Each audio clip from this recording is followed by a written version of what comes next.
As y'all have heard me say before, the most important part of planning any adventure are the snacks. And if you're looking for a delicious and nutritious snack that packs a real protein punch, crack into a good source of protein with tasty, healthy, wonderful pistachios. Each 1 ounce serving of wonderful pistachios contains 6 grams of protein, giving you over 10% of your daily value in that one serving. It's one of the highest protein nuts out there. And that's not all. Pistachios are also known for the fiber and better for you unsaturated fats, which may help keep you feeling fuller longer. Best part, wonderful pistachios come in a variety of flavors and sizes. Perfect for enjoying with your family and friends or taking them with you on your summer adventures for those snacks we're talking about. So whether you're dropping off the kiddos or running between meetings or about to climb a mountain, fuel up with a healthy and tasty snack. Wonderful Pistachios will be your new go-to. You can check them out at wonderfulpistachios.com and learn more about how these little green wonders can power up your day.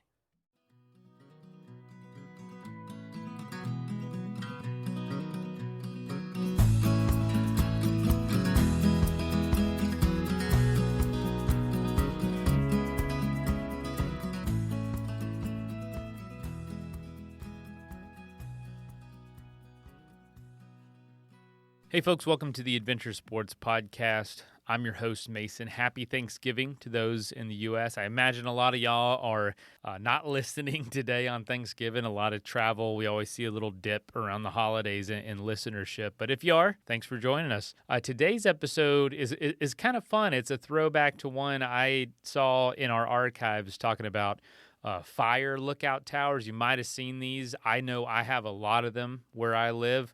Here in Florida, it's a very flat state, so it makes a lot of sense to have a really tall tower and you can see pretty dang far. But there's tons of them, and they're out of use now, so you're not supposed to climb them. But recently, some friends and I climbed one that was out in the woods. It was awesome. Yeah, it's a pretty cool experience, and they're incredibly tall, hundreds of feet tall, at least where I am. They're out of commission, though. You know, the technology has advanced, but they're still really cool. And I saw this and thought, that'd be a really cool one to talk about.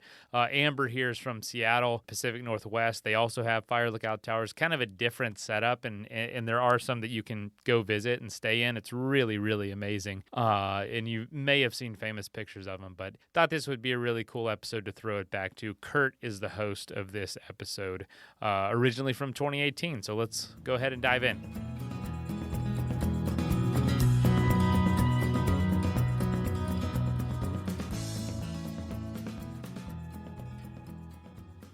Today is a unique show. I don't know how many of you have traveled to some of the national parks and seen some of the old structures that were built years and years ago, or if you've seen some of the old bridges on the old two-lane roads that just kind of speak about our past and our history and where we came from. Today, we're talking about some old structures that served a very unique and meaningful purpose in our natural heritage in the United States. We're talking about fire lookouts. Fire Lookouts with Amber Casali. And Amber has written the book on fire lookouts, Hiking Washington's Fire Lookouts to be specific. So today we're going to learn a lot about the history of these things, about the history of caring for our national treasures, and about what this book does to help the rest of us better enjoy this rich heritage. So Amber, welcome to the program. Hello, thank you so much. You bet. So Amber is a writer and editor in Seattle. She's an avid hiker, born and raised in the Pacific Northwest, and this is her first hiking guide. So how exciting. Congratulations, Amber. So Amber, I wanted first to kind of talk about what fire lookouts are, what fire lookouts were, and some of the heritage that we share as nature lovers and citizens of the United States that is related to these fire lookouts. I don't know how many people these days are really aware of the critical role that these played historically. So will you fill us in a little bit? Let's just start with that. What were fire lookouts? Sure. So fire lookouts are wooden structures on a mountaintop that were placed in a strategic spot that has a 360 view to maximize the visibility of the surrounding area. And they were staffed during the summer months and early fall to spot forest fires see them before they become a huge damaging blaze and notify the nearest guard station or ranger station. And so the idea of fire spotting has been used since the very beginning of the 20th century, the 19 teens and 20s. And early on, they would choose a fire spotting location, and they would build wooden platforms and a tree, or just have someone simply standing, on a mountaintop or a high ridge line. And then structures started being built in the late 20s and really in the early 1930s. Many of the structures in Washington state were built as part of the Civilian Conservation Corps. And so most of the oldest structures we see today are from the early 30s, and then more were constructed in the 40s and 50s. And that was sort of the height of their use. And so at the height in Washington, there were around 500 to 600 structures. And so it was very common in those times, before we had the technology for aerial surveillance and airplanes and radar. And so it was just human power of a person living up in this beautiful, remote mountaintop area, diligently watching for fires during the whole fire season. Man, there's so much there when we think about the history. It's kind of I don't know how to say it, just kind of a raw approach today in today's standards for trying to spot fires and manage the forests, to actually put people on mountaintops. And so your job is to watch. You know what I mean? Yeah, absolutely. And it's an important job. And like you said, it's so raw, and it really was very effective, because when you live somewhere, when that 360-degree view becomes your backyard or your front yard for several months at a time, you get to know it really well. And so they had a regular routine or schedule of how they would do the sweep every 2 hours and what they would look for. But it was actually very effective. They were able to see any changes in the landscape very quickly. The other thing that caught my ear there, Amber, was the idea that the CCC built many of these. And for those who don't know, the CCC was one of the programs that was spawned actually by the Great Depression. They needed to put young men to work. Mm-hmm. And so the program was started, and the government said, okay, we have all these young men now. What are we going to do with them? And so similar to the WPA, the Works Progress Administration, the CCC was for younger men. And the younger men did younger men sorts of things, like building trails and these difficult to access, locations for these fire lookouts. So it's kind of neat because those programs helped to lift, at least historically people believe, they helped to lift the United States out of the Great Depression. But in so doing, they created a lot of infrastructure for the United States that helped with forest management. Yeah, absolutely. And I think that's a great point, too, that it wasn't just the structures themselves, but they were really helping build the infrastructure that helped us even be able to get to where the structures were built. And so a lot of the bridges that we have, some of the roads in the backcountry, the trail work, the footbridges over creeks, really the CCC helped to make those wild places accessible to hikers then and today. I think it's really neat. It's kind of a rich history. And I also think it's neat because if you wanted to go visit one of these historical locations and kind of get a feel for what it may have been like to participate in one of these fire watch programs, that means you're going on a hike to a place where you have a great view. By definition, that's where these had to be built, right? Exactly. I like to say there's no such thing as a bad lookout hike. It has, all the benefits of what I love about hiking. You have a great workout. They're in high locations. You usually get, at least some good exercise of varying lengths. And then you get up to somewhere that was, by definition, designed to have that 360 view. And then not only do you get that wonderful summit experience, but then you have this historic structure. And even if it's not open to the public, often the catwalk or the deck around the structure will be open to the public. And if it's a lookout that has been put up onto a tower structure, it's just always an incredible view. You can often peer inside the windows, and you just get a sense of so much of that history. Even from the outside, you might see hardware remnants, old cables, insulators that were used to insulate the phone lines before they used radio. So it's really a visual feast. You know, I can connect with this in a personal way because as a child, there was a lookout, and I think only one, but in the foothills of the Ozarks in northeastern Oklahoma. And we used to hike up that. And I remember climbing this series of steps up a metal tower, and I would get to the bottom of the room where you would actually enter the lookout. And I always wondered if we were trespassing, if we're supposed to be there. The view was amazing. The structure itself, it wasn't flimsy, but boy, as a kid, it felt flimsy, you know, and it was just so exhilarating to be up there to see so much and then wonder about someone that would stay in a structure like that. What about during storms? And you know, I just thought, wow, it just fascinated me. Now, you've actually visited a lot of these. How many of them have you been to? I've been to 44. So there's 44 in the book, and that's about half of the ones that are remaining in Washington State. Wow, 44.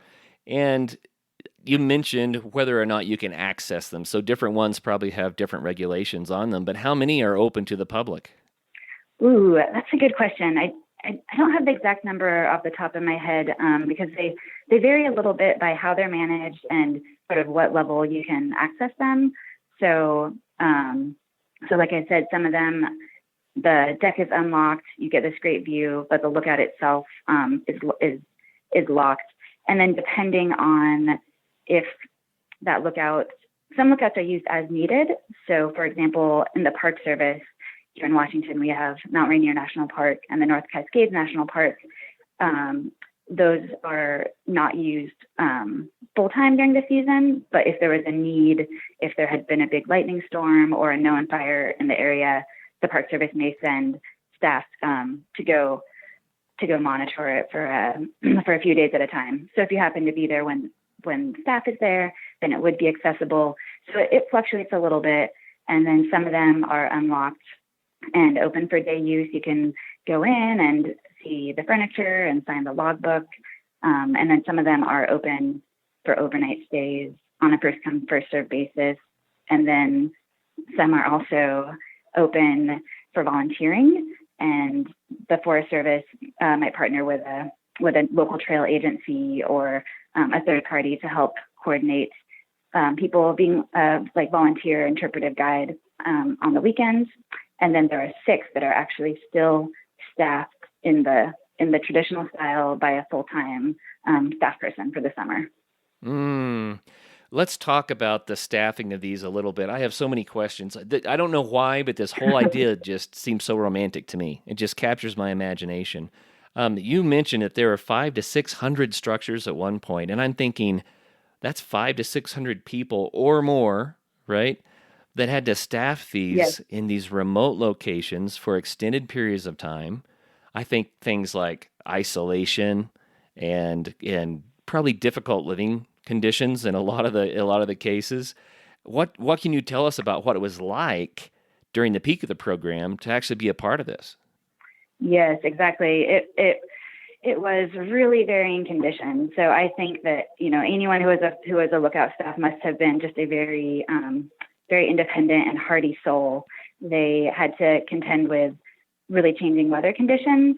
So many lookouts are at 5,000 feet or above. And so even though they're there in the summertime, they may get snowed on in August or September. That's not unheard of. High winds, they're on often a rocky peak where there might not be a water source. So they might have to, hike partway down the mountain to the nearest creek or lake after the snow has melted later in the summer to get their water. So then they're hauling all their water needs back up to the lookout. They may have to do repairs on the lookout if, there's high winds. It's a structure that of course will need just regular maintenance. So they need to do the carpentry and repainting and any needs along those lines.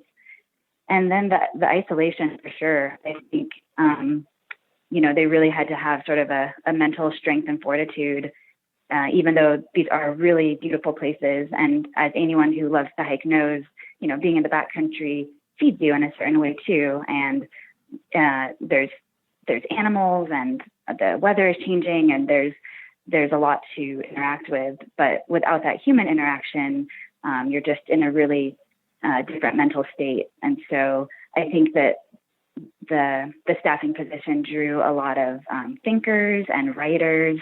There's sort of a history of poets and authors spending time up there, because it's sort of that perfect retreat for when they're not spotting fires, especially in the evenings.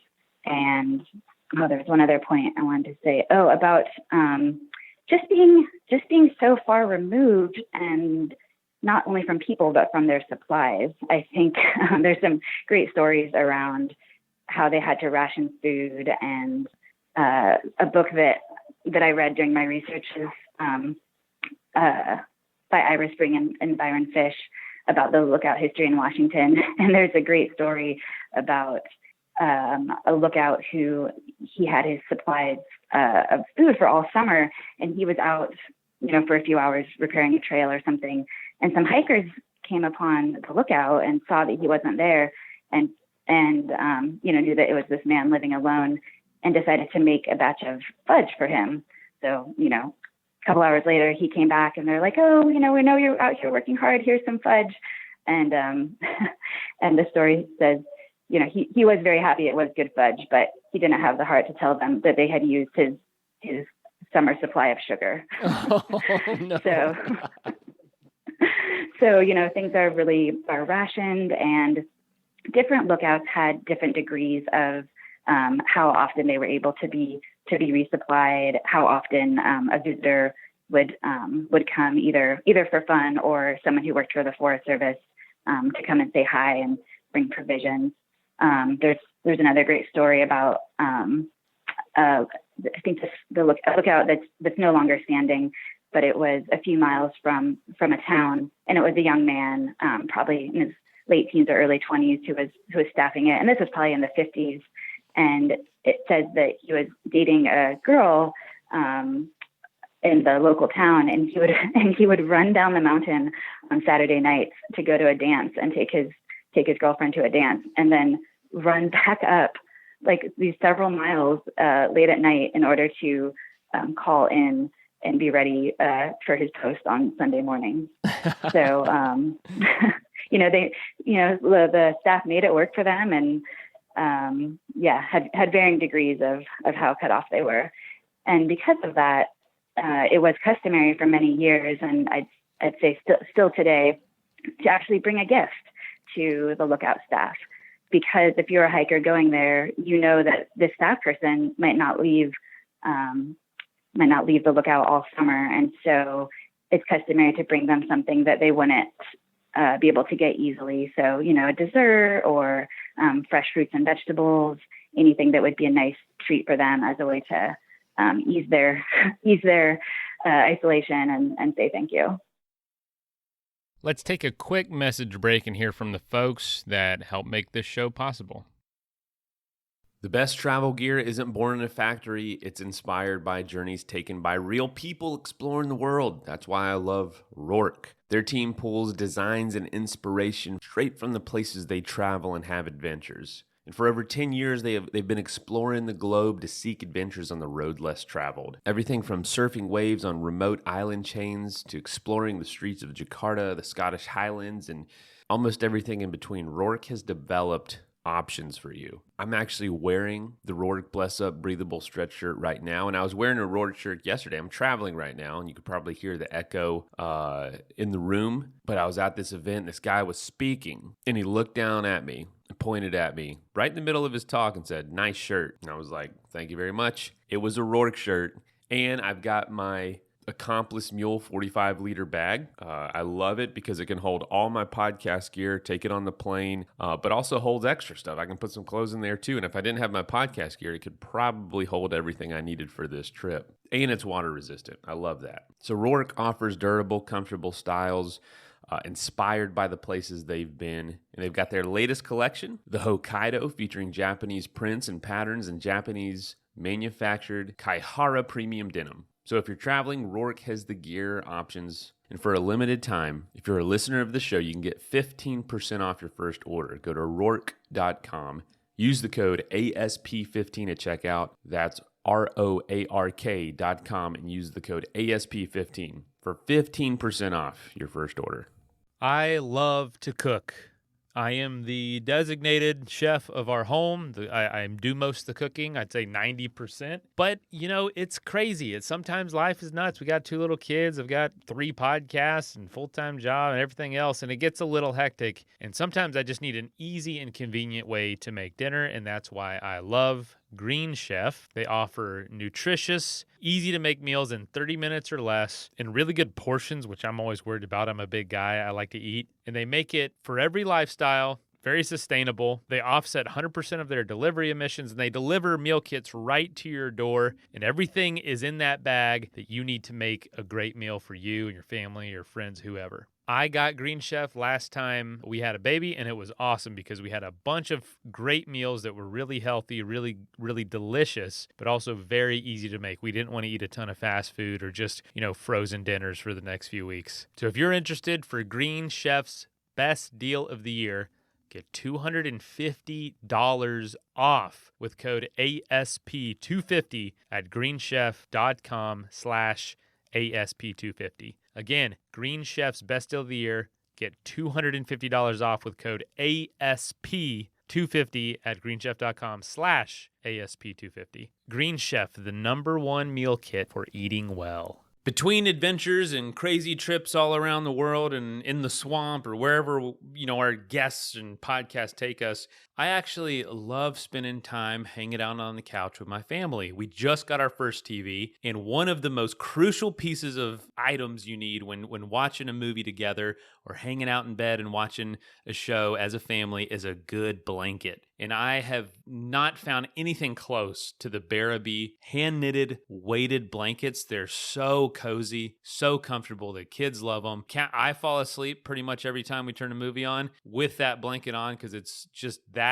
comfortable. And my family and I have been fully integrated into what Barabee calls the napperhood. So if you're looking for a natural solution to help you sleep better, help you feel calmer, try one of Barabee's hand-knitted weighted blankets. You can find them on Instagram at mybarabee and visit barabee.com. That's BEARABY.com. They offer free shipping and hassle-free returns on all orders within the contiguous U.S. That is plenty of that for now. Let's get back into the episode. Do you know what their schedule was like, their daily routine? Yeah, so I think for the most part, their shift was 9:30 to 6, and at least that's what it is today, and may have varied a little bit in the early days, but there was a time that on the dot they needed to call in to the guard station, and that was a way to make contact, be on the clock, also a safety thing. The guard station knows that that person is alive and well, and you can also hear the other lookout staff. Because there were so many lookouts, it was common that lookouts would be within view of each other, and so you'd actually sort of have some lookout buddies. In my book I call them sister lookouts. So if you do spot a fire, you can actually triangulate the position. You would call the lookout at, the next peak over, knowing that he or she could see that fire and use kind of this buddy system. And so that was a chance for some social interaction. You're hearing other voices on the line. And then I believe that they were supposed to do a full scan of the landscape every 2 hours, and a full scan took about 20 minutes. And then if they do spot a fire, they use a tool called the Osborne Firefinder, which is basically I call it an analog GPS, to pinpoint the location of the fire so that they can call that in immediately to the guard station. And then other than that, they would be signing off at 6 o'clock and also be on the phone right at the dot to check in with everybody again. Wow. There's so many neat historical things. For instance, in your book here, you're talking about checking in. In the beginning, this was done with a hand-cranked telephone. And I mean, we're going way back in history.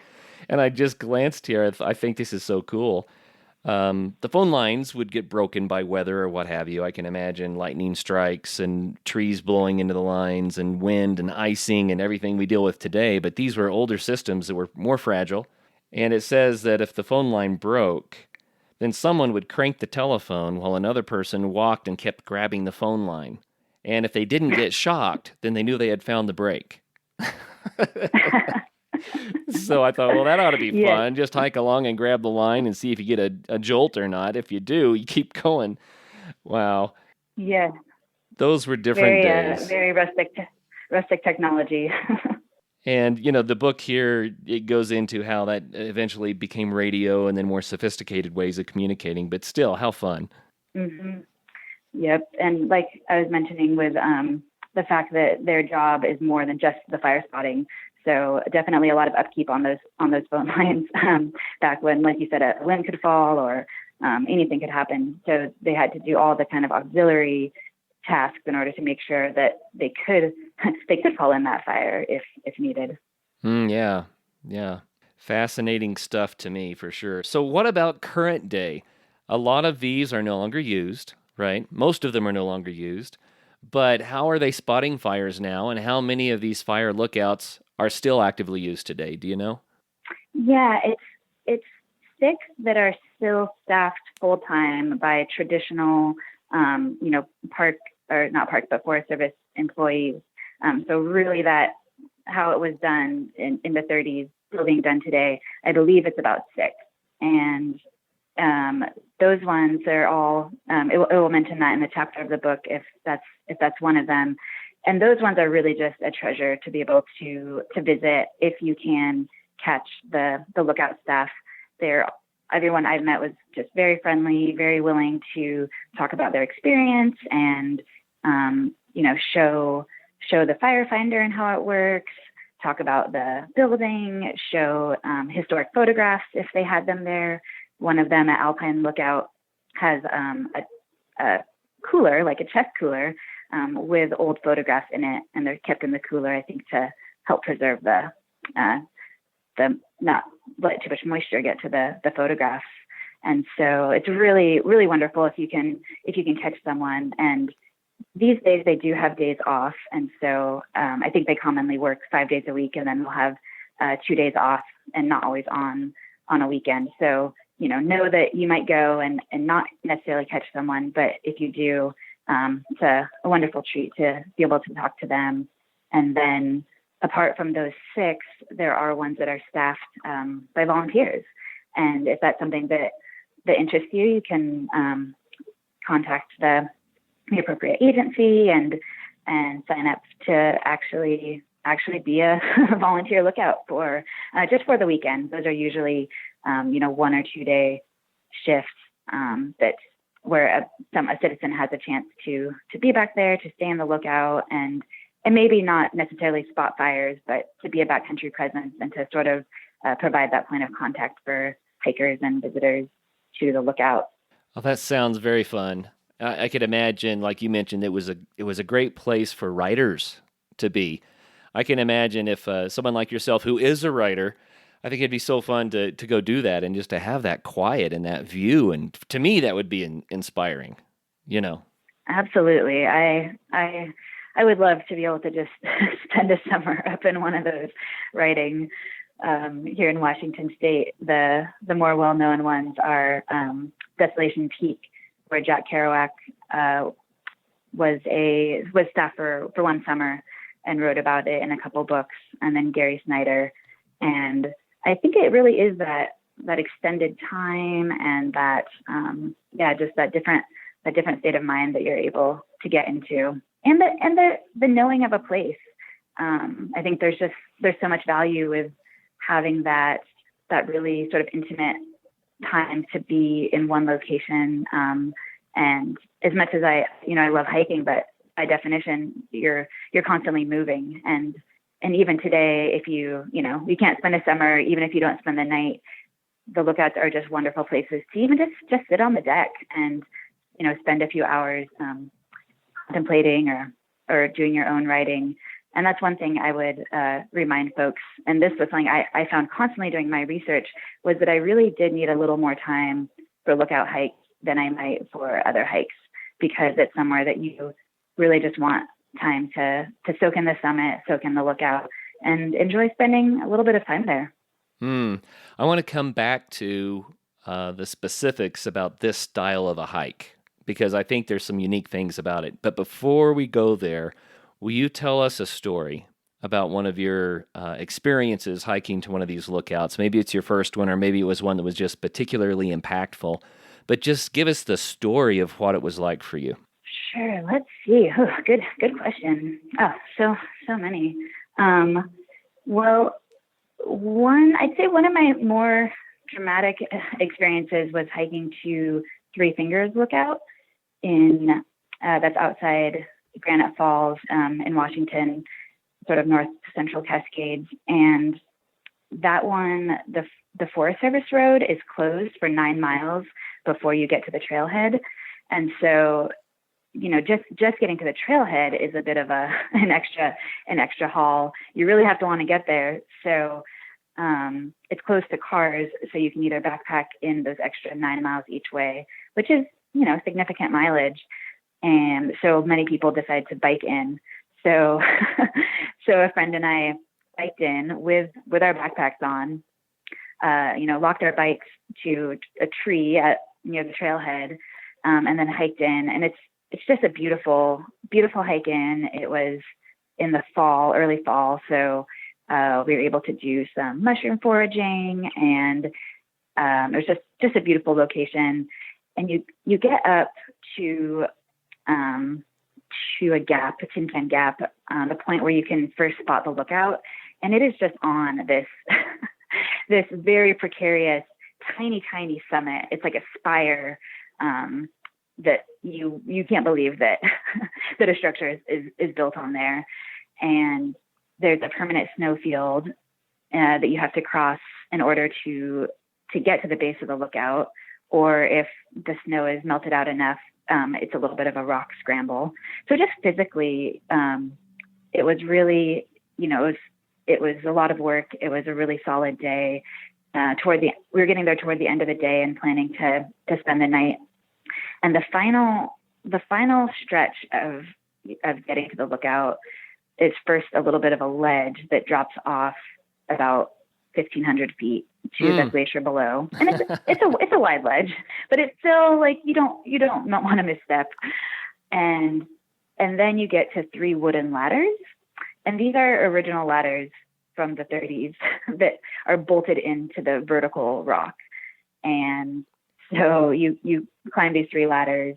Then there's a little bit of a hand line to kind of hoist yourself up onto the stone summit.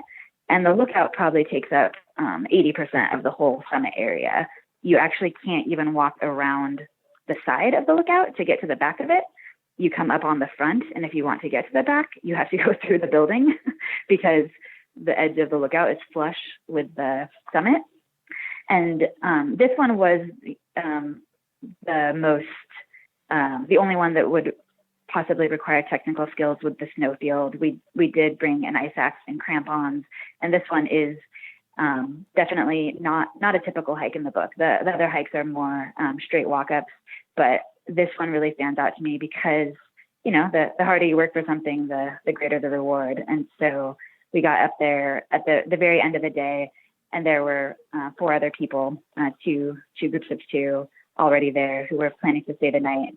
And it's just a stunning spot. And it was a clear evening, and this really wonderful sense of camaraderie and of everyone being really happy to be there. And, we start cooking dinner and just everyone sharing food. And one of them had made they were also mushroom foragers. They had made a chanterelle, homemade sauce that they make and freeze and then bring backpacking. They had this amazing sauce for their pasta, and we're sharing chocolate, and just a really warm and wonderful evening. And a lot of these lookouts that are open for overnights will have some books in there, some photos on the wall. They'll have some games. So that was just a really wonderful experience that stands out. And at the same time, it was it was very, very windy. One of the shutters blew closed in the middle of the night that had been propped open, and we all just, sat bolt upright, praying that, the guy wires keep holding the structure into this tiny rock pinnacle. So it was a little bit harrowing. A couple of the guys went out and latched down the shutter, but that one will definitely stand out to me. Well, I'm glad you brought that up. One of the thoughts that I keep having about this is, if a person were there alone for weeks at a time and they encounter all kinds of weather, then they're going to have to manage all of those sorts of situations alone.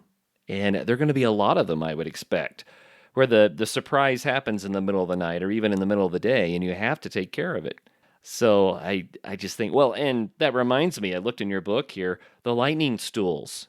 That's fascinating. Tell us what those are. So because these structures are on are on these exposed mountaintops, and they're often the highest point, and they're in lightning prone areas, the risk of lightning strike is very real. And so, of course, the Forest Service wants to do whatever they can to help ensure the safety of the staff there. So all the lookouts were grounded for lightning. So they have wires going down into the ground, buried into the ground to draw the lightning away from the building if it were to be struck.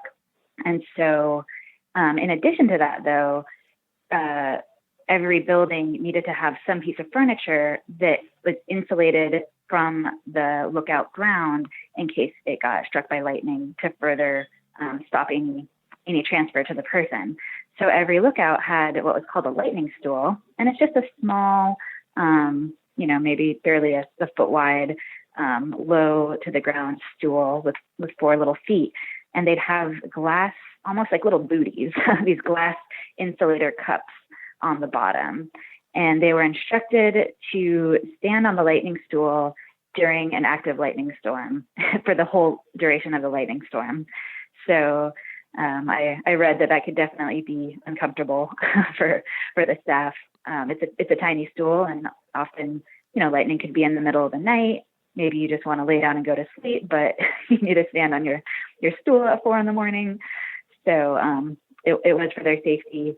And there's often also a chair that would have inflated feet on it as well. That's amazing.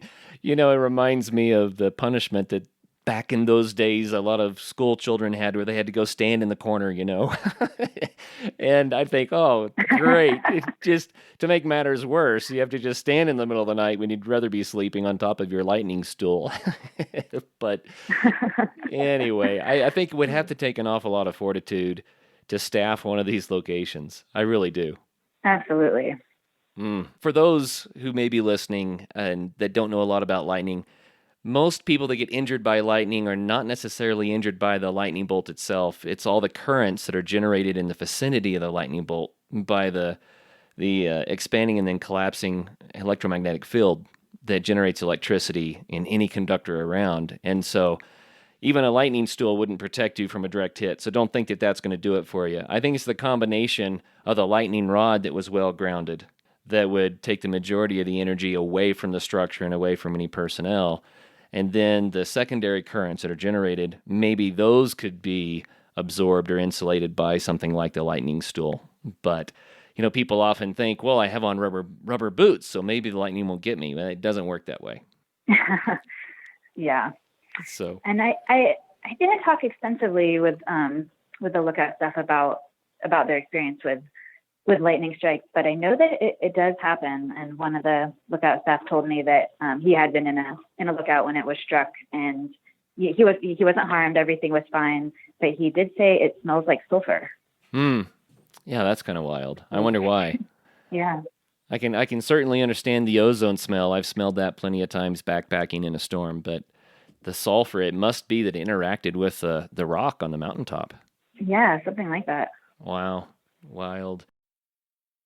Let's take a quick message break and hear from the folks that help make this show possible. It's officially time to kick off holiday shopping. And there's no cause for panic, though. I know how much stress that can give you. Uncommon Goods is here to make your holiday shopping stress-free by scouring the globe for the most remarkable and unique gifts for everyone on your list. Uncommon Goods knows exactly what they want, whether it's for mom, dad, teenagers, in-laws, friends, co-workers. I've got some things from Uncommon Goods coming through the mail, and it's helping me with stocking stuffers and some of those hard to shop for people. Let's put it that way. They have a huge variety of gift ideas on their website, things that I would have never thought of and things that you might not find anywhere else. They look for high quality, unique, and often handmade gifts in the USA that are meaningful and out of the ordinary of what you'd find at other stores. So to get 15% off your next gift, go to uncommongoods.com/ASP. That's uncommongoods.com/ASP for 15% off. Don't miss out on this limited time offer. Uncommon Goods. We're all out of the ordinary. That is plenty of that for now. Let's get back into the episode. Well, let's talk about this a little bit more. The book itself is a beautiful book, and I'm going to just give a quick description here. Hiking Washington's Fire Lookouts by Amber Casali, and by Mountaineer Books, gorgeous pictures, and of course there would be because you're hiking up to areas with amazing views, and so beautiful pictures of the views, beautiful pictures of the fire lookouts, the history of the lookouts, and then you have the guide on how to do each hike to go experience the lookouts. And of course, it gives all the detailed instructions that people need to go do these hikes. It's just beautiful, high quality, well done. And I want to say congratulations again. It's a work of art in and of itself. So thank you for doing this. Oh, thank you. Thank you so much. It was such a fun project and really just a joy to go to all these lookouts. I love doing the research. I love saying, oh, I have to go research this weekend. And so it was great. That is fun. We all need a better excuse to get out and about. And for you, it was writing this book. But here's what I love about books like this. A lot of people need a goal. And with a book like this, you have a list. You can say, okay, my goal is to visit half of these or all of these, or 10% each year for the next 10 years. But whatever the situation is, when you have a book like this, then it gets you off the couch because it gives you something to do and something to pursue. And so that's what I think is a secondary value to guidebooks like this, that people now have a book that they can look at and say, I'm going to check off every single one of these. I'm going to do it. And I love that motivation and encouragement that they can provide. Since you're going to the mountaintop, I mean, that's obviously what these are about. You're hiking to a mountaintop with these. How hard are the hikes? Oh, so they do vary quite a bit. I consider to hike anything that you couldn't drive directly to. So some of these have, the Forest Service Road goes to the lookout and then there's a gate and you need to park at the gate, but it might only be a half mile or a mile from there to the lookout. So I think the shortest hike is less than a mile round trip. And then the longest one is to Desolation Peak in the North Cascades. If you don't take a boat ride on Ross Lake, if you do the whole hike in, it's 46 miles round trip. Wow. So it's a multi-day backpack. Yeah. But for the most part, these are a nice day hiking range, in the 4 to 10 mile range, I'd say average. And often though, expect some elevation gain for sure. It's not uncommon to climb 1,000 feet per mile in these hikes. So there's, hikes that might be only 5 miles, but you will go up 5,000 feet in those 5 miles, which is a very constant and really good workout for that kind of gain. So there really is something for everyone, though. Some of the shorter hikes don't gain as much elevation. You're able to either start higher or the lookout itself isn't as high, because it just really depends on the geography and where it's located. So sometimes, a lookout at 3,000 feet for the surrounding geography, that might be enough visibility. So it does vary quite a bit, but it's all listed in a table in the book, so you can sort of see that at a glance and decide, based on what you're interested in, how far you want to go, how much you want to climb, and then just find one that works for you. I'm looking at the map that's at the front of the book that shows the relative location of all of these hikes. And there are a handful in the Olympics, on the Olympic Peninsula. There's even one on Orcas Island, so you can actually go to a fire lookout on an island in the San Juans, which sounds like a ton of fun. And then there's Northern Cascades, Central Cascades, Southern Cascades, and the volcanic areas around Mount Rainier. It looks like there are 4 or 5 right around Mount Rainier. Lots of varied landscape in the Pacific Northwest, and I think that's also what makes this so interesting. But not everybody that's listening right now can get to the Pacific Northwest to enjoy the wonderful work you've done on this book. So I have to ask you, you must have learned how to find these places and how to find out what the access was, if you could visit, that sort of thing, because these fire lookouts are in forests all over the United States, right? So if people want to try to go to one of these in their local area, where do they start? Oh, I would start with a Google search, and whatever they would already use for their local trails, and also just look for books. I found that a lot of other states already have a hiking to fire lookouts guidebook, so it was surprising that Washington didn't. But I definitely came across many other states that had those. So I would say look for a book on the subject, or if there's a hiking, ranger district that you already love, you can call the ranger district and ask what lookouts are in their district. Same with national parks. And then I also love just looking at maps, and many maps, they'll be labeled. And so if I'm, say visiting a friend in a different part of the state or want to go to a different area, I'll often just look at the map and look to see if there is a lookout in that area. And then from there, get more details on the trail and look at that specific trail. Well, it seems like such a fun hobby and such a fun way to get out into nature and then to get these amazing views.